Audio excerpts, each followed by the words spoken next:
Kalau ketenangan kita terletak pada temen nongkrong kita, bagaimana kalau kita lagi ada masalah lalu mereka nggak ada yang nongkrong? Repot kita hadirin.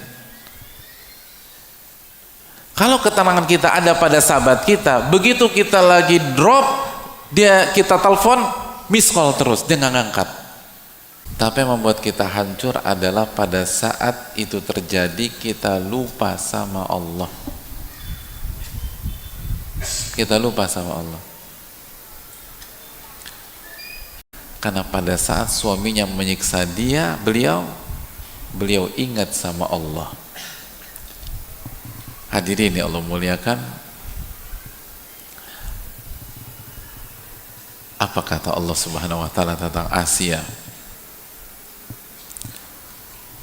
Allah berfirman dalam surat At-Tahrim ayat 11, idh qalat, ingatlah ketika Asia itu mengingat Allah dan berdoa.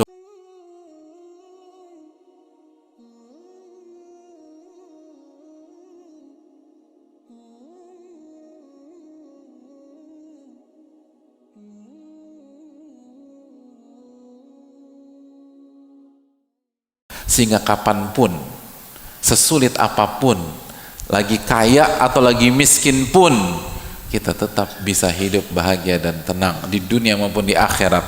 Coba kalau Allah kaitkan ketenangan kita pada uang. Begitu kita punya uang, kita happy. Begitu kita nggak punya uang, berantakan hidup kita. Hadirin yang Allah muliakan, Allah itu sayang banget sama orang-orang yang beriman. Allah tuh sayang sama kita, Ar-Rahman Ar-Rahim. Dan salah satu bentuk kasih sayang Allah kepada kita, Allah buat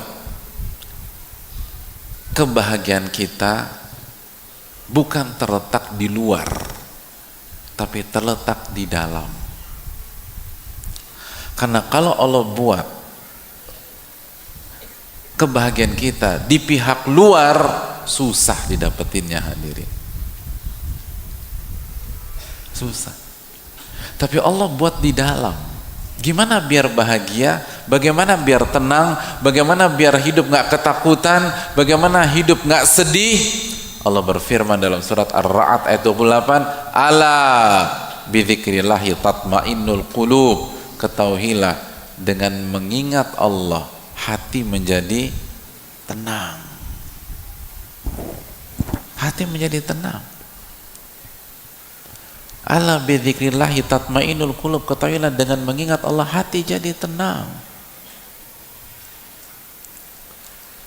Kalau ketenangan kita terletak pada temen nongkrong kita, bagaimana kalau kita lagi ada masalah lalu mereka nggak ada yang nongkrong? Repot kita hadirin.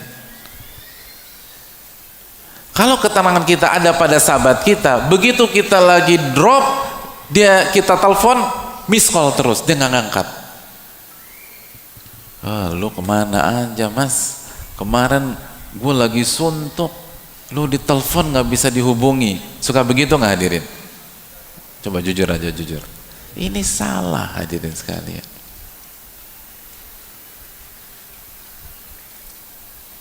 Allah jadikan ketenangan kita bukan terletak pada si A, bukan terletak pada si B, bukan terletak pada si C.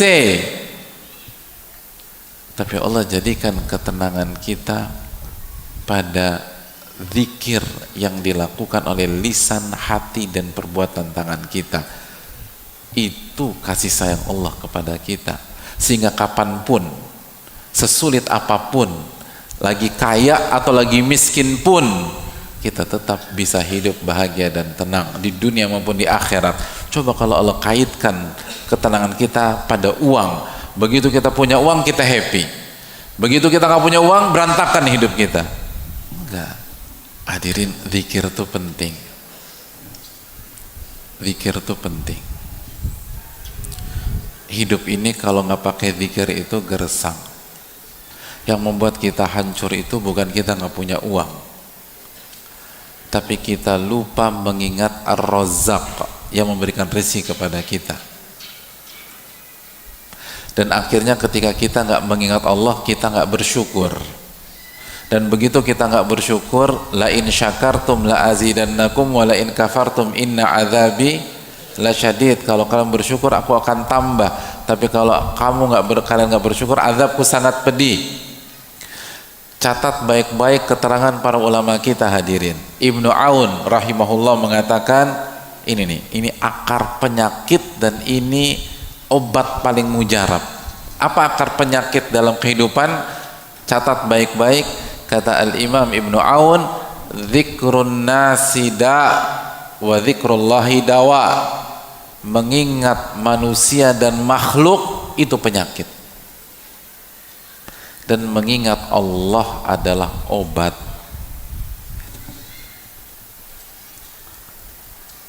Mengingat manusia dan makhluk itu penyakit, dan obatnya adalah mengingat Allah Subhanahu wa ta'ala. Coba jujur, yang bikin kita nyesek, kesel,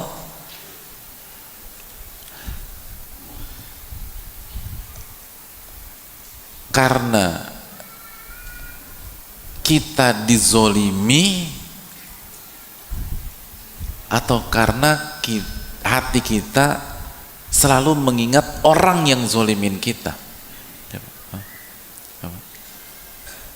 Gimana hadirin? Yang bikin kita nyesek itu apa? Sebatas kita dizolimi, atau karena kita ingatnya selalu ke pihak yang zolimi kita? Gimana? Sebatas kita dizolimi oleh orang mampu membuat kita nyesek apa tidak?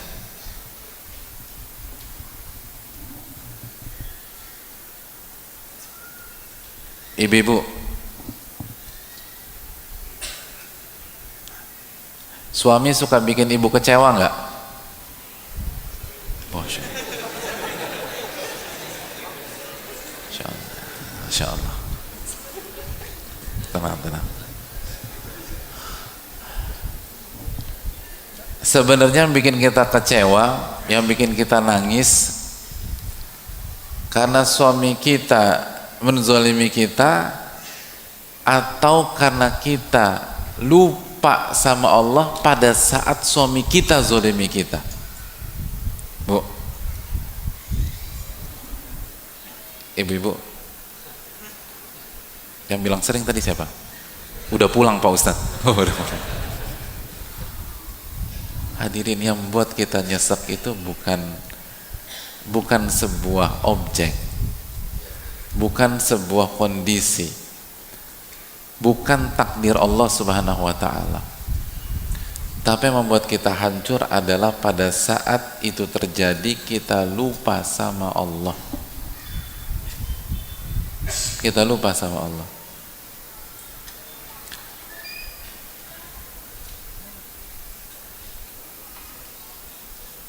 Ibu-ibu, siapa salah satu wanita yang paling baik, bahkan kata Nabi SAW sempurna, yang pernah hidup di peradaban umat manusia?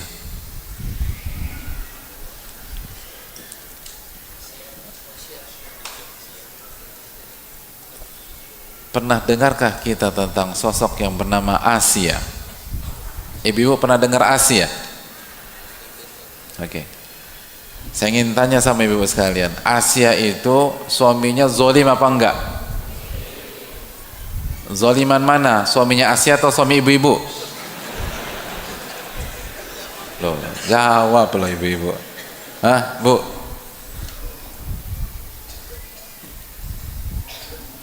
Pak Ustadz, suaminya Asia tuh siapa sih? Tapi ya Pak Ustadz ya, saya rasa nih Pak Ustadz, suami saya lebih zolim Pak Ustadz. Pak Ustadz belum ketemu aja sama tuh orang. Bu, sezolim-zolim suami ibu-ibu, insya Allah lebih zolim suaminya Asia. Enggak Pak Ustadz, suamiku lebih zolim. Emangnya suami ibu namanya siapa? Suami ibu kan namanya masih masa nama. Ini suami Asia itu namanya Fir'aun. Ya Allah, ada yang lebih zolim dari Fir'aun? Saking zolimnya nggak ada yang kasih nama anaknya Fir'aun tuh, nggak ada. Itu udah simbol kezoliman itu loh. Tapi bacalah riwayat bagaimana Asia tetap tersenyum ketika disiksa oleh suaminya sendiri. Disiksa hadirin, senyum beliau itu. Kok bisa senyum? Kok bisa mengerjakan hal yang seaneh itu? Jawabannya apa hadirin sekalian? Karena pada saat suaminya menyiksa dia, beliau ingat sama Allah. Hadirin yang Allah muliakan, apa kata Allah Subhanahu wa taala tentang Asia? Allah berfirman dalam surat At-Tahrim ayat 11, idh qalat, ingatlah ketika Asia itu mengingat Allah dan berdoa, Rabbi benili indaka baitan fil jannah, ya Allah tolong buatkan aku istana di surga, wa najjini min fir'auna wa amalihi, dan selamatkan aku dari Fir'aun dan bala tentaranya dan amal perbuatannya, wa najjini minal qaumidz zalimin, dan selamatkanlah aku dari orang-orang zalim. Itu hadir.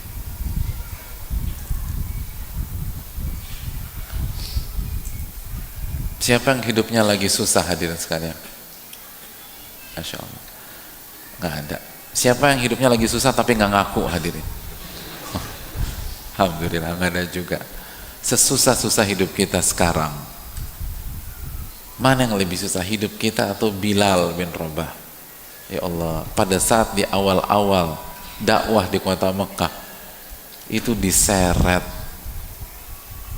dirantai bahasa kita, dikasih ke anak-anak, diriwayatkan dijadikan mainan kayak binatang, lalu dibaringkan, lalu ditindih dengan batu yang sangat besar. Ada kita ngalamin hari-hari ini seperti itu? Gak ada. Kenapa kita suka galau, suka update status, dan Bilal tenang-tenang aja? Karena Bilal ingat sama Allah. Yang diucapkan pada saat itu adalah Al-Ahadul Ahad, Allah Subhanahu wa ta'ala. Itu yang membuat beliau tenang dan akhirnya bersyukur kepada Allah Subhanahu wa ta'ala di tengah kehimpitan ujian-ujian hidup, sebagaimana Asia tadi bersyukur kepada Allah. Dan begitu orang itu udah ingat sama Allah dan bersyukur kepada Allah, maka dia akan bahagia, dia akan merasakan apa yang tidak pernah dirasakan oleh orang kaya yang hanya mengandalkan kekayaannya. Itu hal penting jamaah.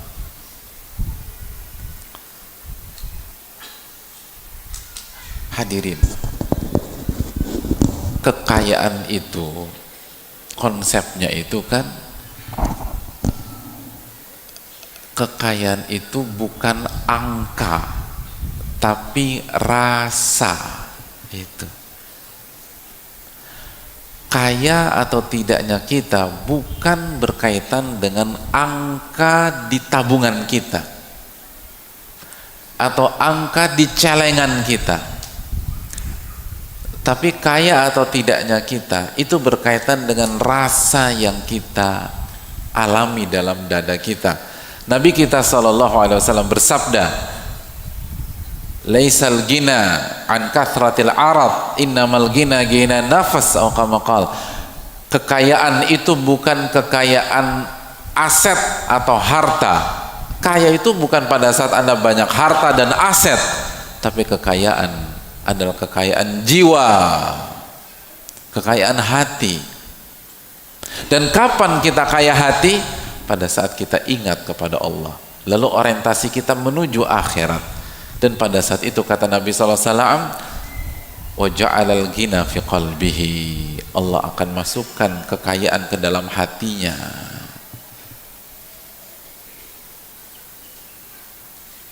Hadirin,